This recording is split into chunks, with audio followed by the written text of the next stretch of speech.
This podcast is brought to you by the School of Advanced Study, University of London.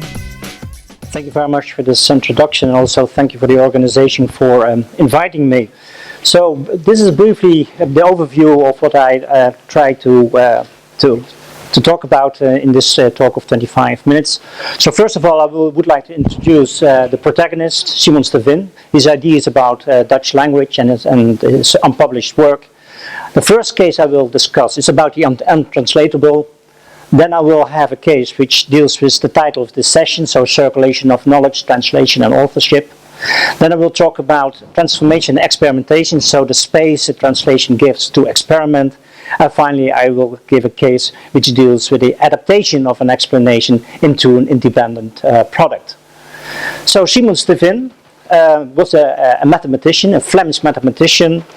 He had a very protected sort of life in the sense that he was a private tutor to Prince Maurice of Orange. So he was working at the court, teaching mathematics, fortification, but also music, all sorts of topics he was writing about and discussing with his very young pupil, Prince Maurice.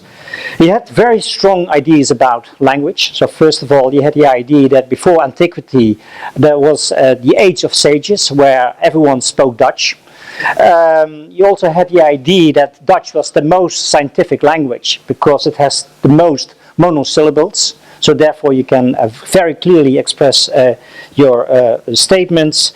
He invented a lot of neologisms, for example, and he also discussed a lot about the way that you can discuss with artisans about knowledge because they are talking in the vernacular. So all sort of ideas where language is very important. He was always in the company of his prince, so either at the court in The Hague, but also very often at sieges, so intense. And he's telling that during those long sieges he was giving private lessons and that his pupil was making very clever remarks and that he was very scared that those very beautiful remarks by the prince would be lost. So therefore he decided to translate that in a book. Of course, all sort of rhetorics, but interesting. He brought together two very large volumes, which is called Wiskunstige Gedachtenissen, mathematical memoirs, which consists of books on astronomy, on physics, on mathematics, and he brought it in 2 years together, in 1665 and 1609, but then he didn't succeed to finish the last book, book 5, called Miscellanea, because the printer got a little bit fed up with him. He was working too long on it. He said, I can't wait longer anymore. Now it has to be finished. We recognize that idea. So then he decided just to publish that later.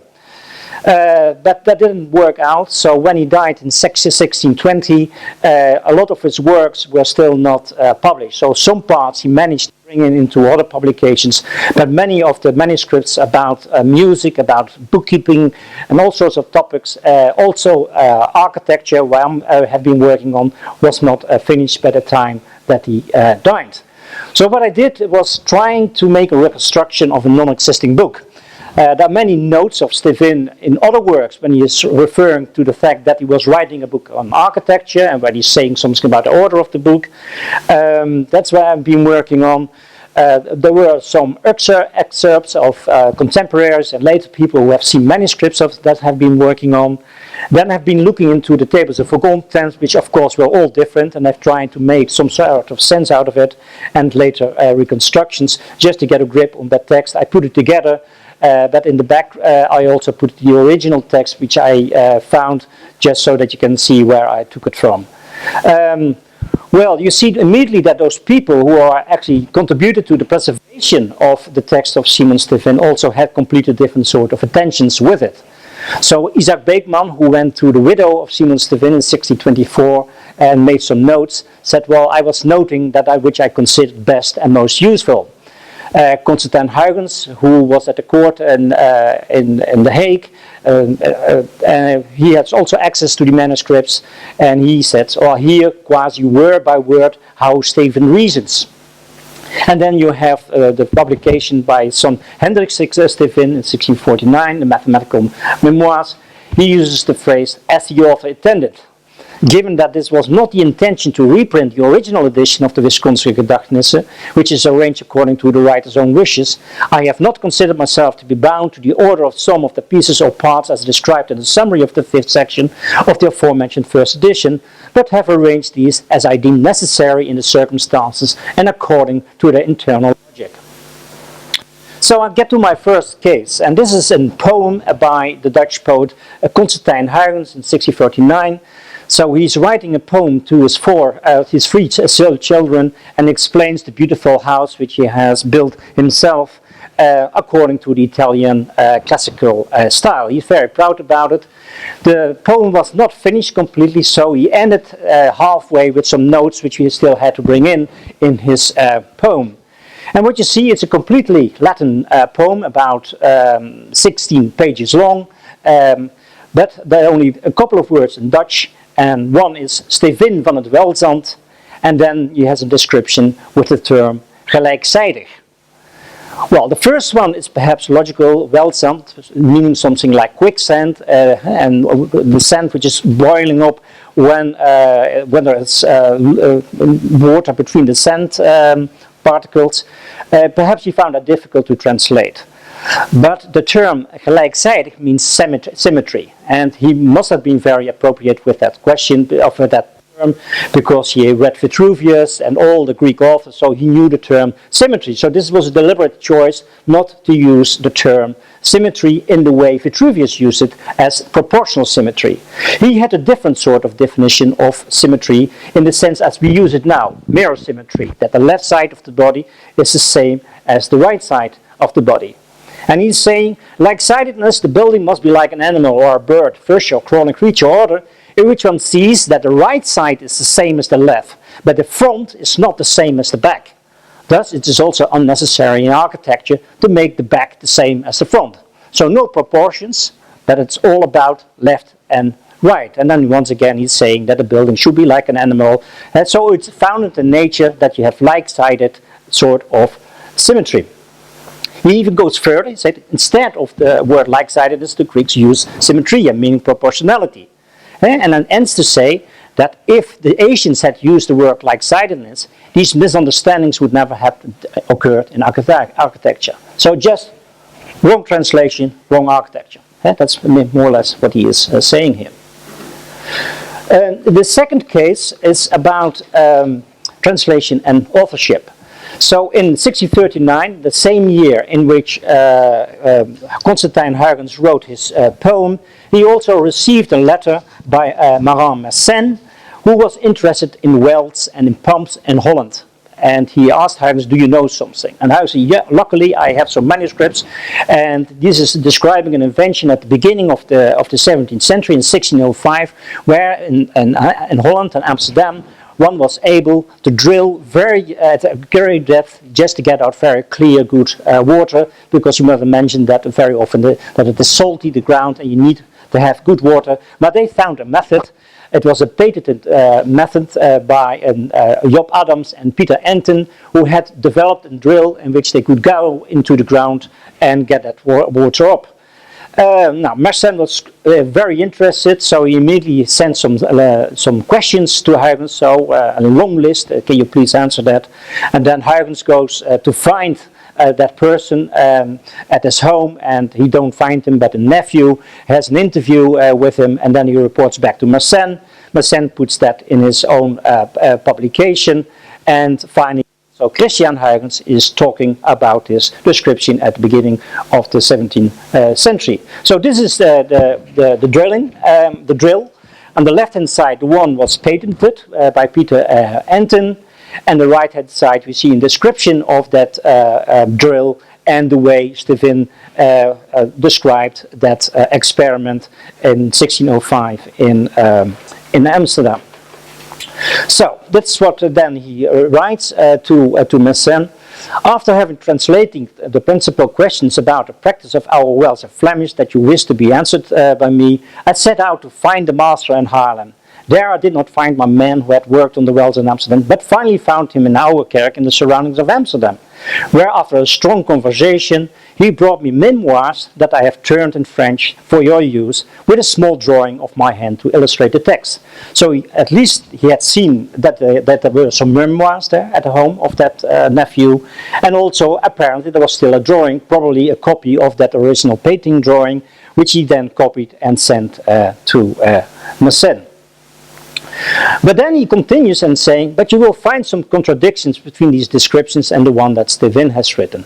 What me strikes in particular is that this artisan does not recognize the effect of the water that is held high in the wells as the other does, considering the inconvenience of moving sand. So actually he gives more credit to that description of Simon Stevin than that of this practitioner who has the original drill drawing still in his hand, because he finds that explanation more interesting. This is not about the testimony, but it is really about the description. What is even more striking is that Stevin's text was incomplete. He left out the drill. And he left out the drill because he wanted to have a patent on a similar invention. Because we found a text in the notes of Hendricks, Stevin, his son, where he is referring to the fact that his father also had a patent, or wanted to have a patent on drilling on in deep soils. So probably he just left it out, described it in a similar way, so I have some understanding of the theory, but of course he couldn't refer to the other patent because that would minimize his own chances to get in patent himself. So it's a rather a manipulation of text, but still it had, in the view of Constantijn Huygens, it had more value than the description of the artisan himself. Then Huygens get fed up with it and says, well, let's not talk about wells anymore. Here, please, quasi word by word, the way Stevin reasons. He has had enough. Mersenne published it in his work, and that's the end of the discussion, and only his son, Christian Huygens, then would in the end give some lectures about it at the Royal Society. The third case is about experimentation. Isaac Beekman, who had made notes in 1624, had a couple of texts of Simon Stevin, and was an acquaintance of Daniel Nota, who had an invention to scour the harbor of Middelburg. What happens is that very often the ports, the harbor is sealed up with sand, then the ships can't go in and out. So if you have an invention that you can get all that sand out, then you can keep it at great depth and you can easily get in and out the harbor. So it's a very important invention. And he had made a system which consisted of mobile sluices, which he put here at the end of the canal of Middelburg, here and there, which at high tide would be filled with water, and then at low tide they would be opened, and then the water flushed out, and then the sand would come with it. That was the whole idea behind it. So, interesting invention, but quite expensive, 36,000 guilders. So the city said, well, we need a second opinion. So they asked a certain Dominicus Melkebeker, can you have a look? And those Melkebeker comes to the conclusion, well, no, this is too dangerous, because if you have these huge water columns, the pressure is just too much, and everything will fall apart, and that's too dangerous. So Nota, of course, is furious, because he wanted to earn some money, and he is actually referring to Stevin. And he asked Isaac Beekman to come, and Isaac Beekman has those manuscripts and knows a lot of Simon Stevin already, who had actually already published quite a lot on pivotal sluices. He was a real expert in sluices, Simon Stevin, and Isaac Beekman had access to that sort of information. Later, some manuscripts which were on scouring, on water scouring, were actually published, and also those were in the possession of Isaac Beekman.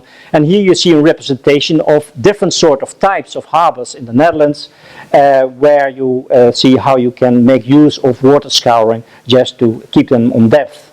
And here you see that one of those figures actually is a kind of diagrammatic sort of representation of the city of Middelburg, with those two sluices at Arnhemuiden and Fort Ramekes, and there the city of Middelburg. and the whole system, which is here translated into in a diagram. So here just the detail of those two sluices. So here the canal is just blocked off, and then you can fill it up with water, and then you open it, and you hope that the stand goes out. And that is then interesting because Nota invites Beekmans to come to his house, and he invited about 10 to 15 people. People like Jacob Katz and a couple of other people are all invited to the house of Daniel Nota because he's saying, I have some maps to show, and probably these are the maps which I have here. And he said, I've built a model. And the model consists of leather bags with water, with ropes, and weights. That is the way it is described. And that's interesting because Simon Stevin is as well describing the whole problem of the pressure of water on the sides of a volume. And he comes to the conclusion that it doesn't make a difference, that the pressure, wherever it is, whether it is on the bottom or on the sides, it doesn't make a difference. This is called the hydrostatical paradox, which actually made Pascal famous, but Stevin already came to that conclusion. That's what you see explained there, where he used all sorts of curves to show that the water columns can also be lifted up, just to explain that it always remains the same. So apparently, Daniel Nota wanted to make a translation of this description in the elements of hydrostatics about how you deal with the problem of water pressure. The conclusion of the commission is that following Stevin, it must be right, but still it's too dangerous to do it. Nobody risks, of course, so in the end Middelburg decided not to accept the case, and Nota loses it. The final case is about the adaptation of an explanation of a text and image into an independent product. So Hendricks Stevin has made copies of the original drawings of his father, of the city, and also of the ground plans of the house, and which you see here on the right hand side above. This is a drawing after the manuscript, and this is the printed form of 1649. And what you do see is, first of all, that some elements are missing on that drawing. For example, there are no bridges in where the streets are, which are here brought in the print. But what is also different is that in many occasions Hendricks Stevin just put in the full names of the different functions of the buildings within that ground plan, whereas you see that in the original text these were just numbers. And that is quite a difference. It seems trivial, but on the one hand you need text and explanation, and here it could stand more or less as a print on its own. And that's really against the intentions of Simon Stevin. In many cases he's referring that you really need to use symbols to explain things, and that you didn't bring in text. He very often refers to prints as making things nicer, but that doesn't explain anything. So he would have been completely against this idea, because he didn't want to integrate the different functions of a city. He really makes plans on different sort of levels. So if you have houses, they don't necessarily fit into the building lots. No, if I explain a house, then I explain a house, and if I explain the city, I explain the city. And in the case of fortification, then I do explain it on a different level. So here you see, for example, in solution of fortification, and this is a rectangle, then you get very sharp bastions, and you can't cover them well. So from a military point of view, this is a very bad solution. So when he's talking about fortification, he's also written a book of fortification, and he says, well, you never use a rectangular, you always need to use a polygonal, preferably an hexagonal, because then you get less acute bastions, because they are very vulnerable. So just to show that if he talks about fortification, then he uses a different form of representation. If he talks about a city, then he uses another model again. So because these are didactional models, and he's always saying that you mustn't confuse things by complexity. So you just explain on one level this, but what his son did actually was bringing everything together, probably for reasons of commodity. He dedicated the work to the burgomasters of Amsterdam. The Hendricks city gave it to the city of Amsterdam. And he's saying of architecture replacing as well that it's needed for the stimulation of prosperity, preservation and continuous improvement of cities and countries as the author intended. So he's really making this point that this is for the prosperity of the city. You must also remember that just the city of Amsterdam, the University of Amsterdam, has been founded with the title, the first opening text was the Mercator Sapiens, so the learned merchant. That whole idea was very strong, so probably for that reason Hendricks Stevin actually changed the text and the representation of the text of his father in a completely different way. So to conclude, some observations. Now, first of all, Stevin, the fact that he has written in Dutch language, albeit a scientific language, made it less known abroad.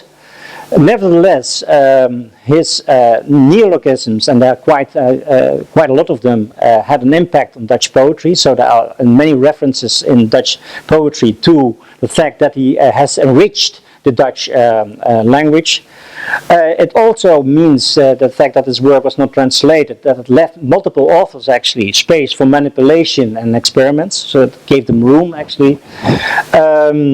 I found it interesting to note that the transformation of the scientific description of an historical method in one case was considered to be more trustworthy than the accounting of the artisans. So it's actually the opposite of the observation this morning of felicity in one case, where really the testimony was very important, but in this case it wasn't.